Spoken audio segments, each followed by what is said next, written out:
Sebenarnya buat saya pribadi tegurannya tidak hanya dari Joe Biden, tapi dari Bu Mega juga kemarin. Hai Ganjar, gimana itu robnya? Baik Bu, siap. Tapi karena waktu itu sambutan sehingga saya tidak bisa memaparkan apa yang kita kerjakan. Sehingga 6 tahun yang lalu pemerintah Kota Semarang menurut saya yang cukup punya inisiatif lebih cepat sehingga pengendalian itu bisa juga dilakukan. Hanya nanti Kota Semarang saya ceritakan juga akan punya problem besar karena tarik ulur antara pengendalian tata ruang dengan desakan tata uang. Sekali lagi, tata ruang dengan tata uang ini akan saling tali ulur dan kemudian yang kadang-kadang ya keputusannya menjadi sangat melemah dan secara mitigatif seringkali kita melupakan kondisi-kondisi yang ada di area itu. Lanjut.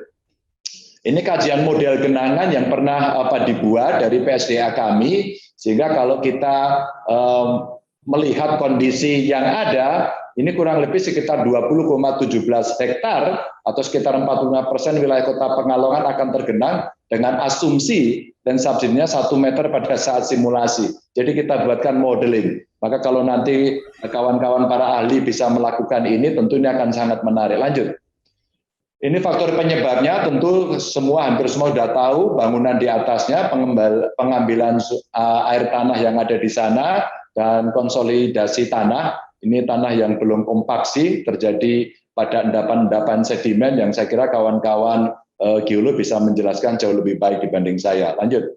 Terus kemudian dampak penurunan muka tanah dan kenaikannya, jadi beberapa kerusakan bangunan, keretakan, banjir rob, ini menjadi langganan biasa kalau bulan purnama di area Sayung, terus kemudian Pekalongan itu sudah teriak-teriak begitu, dan kawan-kawan dari Undip biasanya sudah memasang beberapa peralatan potensinya yang bisa memberikan informasi kondisi-kondisi yang ada di area itu. Lanjut.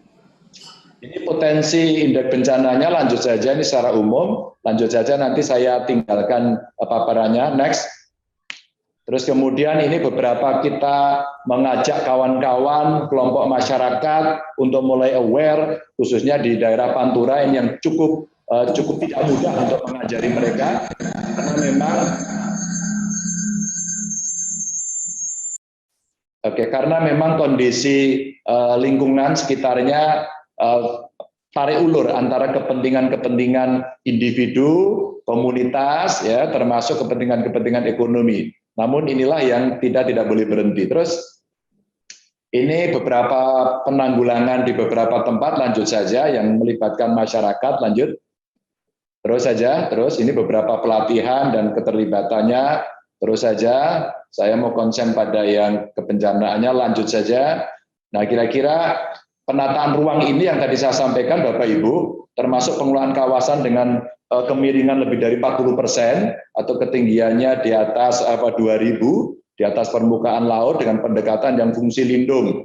Ini ruang terbuka hijau, terus kemudian ruang terbuka hijau perkotaan, karena mulai hulu, tengah sampai hilir, rasa-rasanya memang harus disatukan. Ini sesuatu yang tidak mudah, sekali lagi karena tambahnya penduduk membutuhkan ruang yang makin banyak, dan seringkali kendali tata ruang inilah yang ditarik ke kanan ke kiri dengan kepentingan ekonomi. Maka banyak sekali biasanya orang tidak tahan karena tata uangnya menekan, maka tata ruangnya bergeser. Dan hari ini kami masih membicarakan pada Presiden. Dan yang menarik adalah pada area yang punya potensi tenggelam diizinkan untuk diberikan bangunan. Sehingga political interplay yang terjadi pada saat ini memang mendorong keputusan ini diuji betul. Sampai hari ini saya belum tanda tangan. Dan kemudian tekanan kepada saya menjadi sangat tinggi. Dan akhirnya saya menemukan satu dokumen pada saat pembahasan-pembahasan yang cukup pelik ini, ternyata Pemprov tidak dilibatkan. Maka ini satu fresh from the oven yang saya bisa sampaikan pada teman-teman, bahwa pengendalian dari sisi regulasi pun semua mesti aware. Atas dasar investasi, kalau kemudian kita memitigasi kondisi itu sudah parah, mestinya tidak diizinkan atau diizinkan dengan syarat yang ketat. Ya, nah inilah yang seringkali nanti para pelaku di lapangan tidak mudah untuk bisa melaksanakan ini. Lanjut. Terus kemudian ini yang saya katakan, Bapak Ibu, teman-teman, apa yang terjadi di Kota Semarang, jadi luas genangan rob itu, kalau di kiri atas itu kita kasih arsiran warna merah, itulah yang terjadi. Maka dari sana kita bicara dengan pemerintah kota, dengan pusat, agar ini dijadikan satu prioritas untuk penanggulangan.